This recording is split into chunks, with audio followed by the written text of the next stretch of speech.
Hey guys, Cam here from today's iPhone.com, and as you know, I am British, which means a couple of things. Number one, I really like to queue up for stuff, even if it is more efficient not to. Secondly, we like to complain. I love moaning, and I thought I'd dedicate a feature each week on a Monday to complaining about stuff on iOS. And what I wanted to turn my attention to this morning is the keyboard on iOS. When the iPhone first launched in 2007, the on-screen virtual keyboard was amazing. For its time, it was like nothing else that was on the market. In fact, it was one of the only few on the market that would actually use multi-touch, and it was pretty revolutionary. It was incredible. Since then, not a lot has changed. When you type, I mean, with iOS 7, obviously it looks a little bit different. It's got a new graphical user interface, but in essence, it's exactly the same keyboard that we've had for the last 7 years. And since then, what's happened is other companies have focused on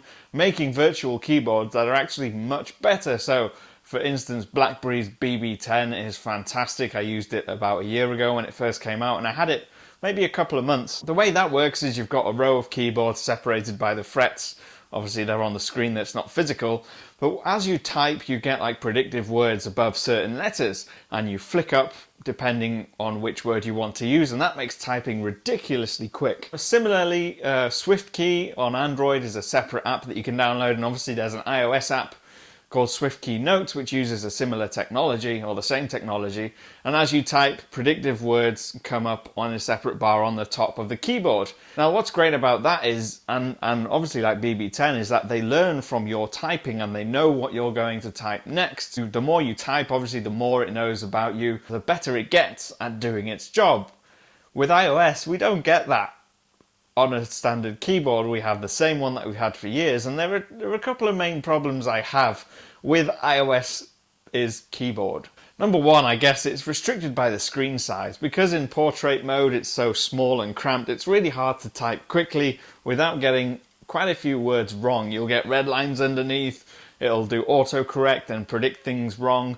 And it's all because the screen's so small. Now obviously you could turn it into landscape, which means that most of the screen is taken up by the keyboard and you can't see the conversation that you're having anymore. You can see like the last speech bubble, and some of the transparency kind of almost makes it okay in the new version, but still you can't see your conversation. You can only see a couple of sentences. I mean, it is bad. I hope I'm not the only one that thinks this and I'm not just moaning for the sake of it, but I don't think it's great at all. And the fact that Apple doesn't open it up to other developers to say, here, you have your keyboards installed on our iOS, is kind of annoying. And the fact that SwiftKey had to release its own Notes app just to get its great technology onto the iPhone kind of says it all. Flexi is another keyboard that developers can use in their third-party Notes apps, and that's available now. I mean, apps like EvoMail, the email app, uses Flexi, which is another keyboard, but again, you can't set Flexi as your default keyboard in iOS. It can only be used in apps. Now you know that autocorrect is bad because there are websites dedicated to showing how bad it is, like damnyouautocorrect.com has threads and threads of really embarrassing messages between parents and children with words that I cannot even bring myself to think about, let alone speak on camera for our video. Let's just say they're probably not safe for work. I definitely don't want anyone seeing you reading those. But I guess it's safe to say that I would never ever tell someone to get the duck off my lawn, if you catch my drift. Now this is autocorrect's problem. It's not very intelligent.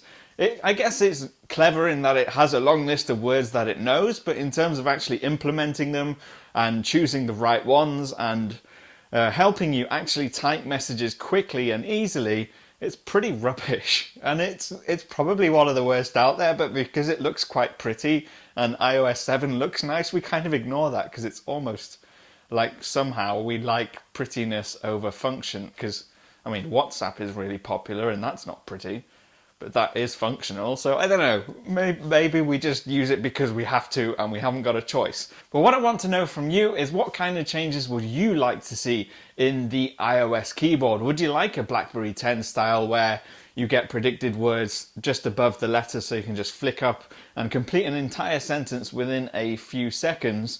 Or would you like SwiftKey, where it gives you the suggestions on the top and you can just tap them? Let us know in the comments, and also please let me know if you love iOS's keyboard just as it is, because obviously this is my opinion and it might be different to yours, and that's okay. It's just something that annoys me, and that's why I'm moaning. But anyway, if you have any feedback, or if you have stuff that you hate that you want me to moan about, or that you want to moan about, please use the comments or get me on Twitter. I'm at TIP_cam. I will see you again soon.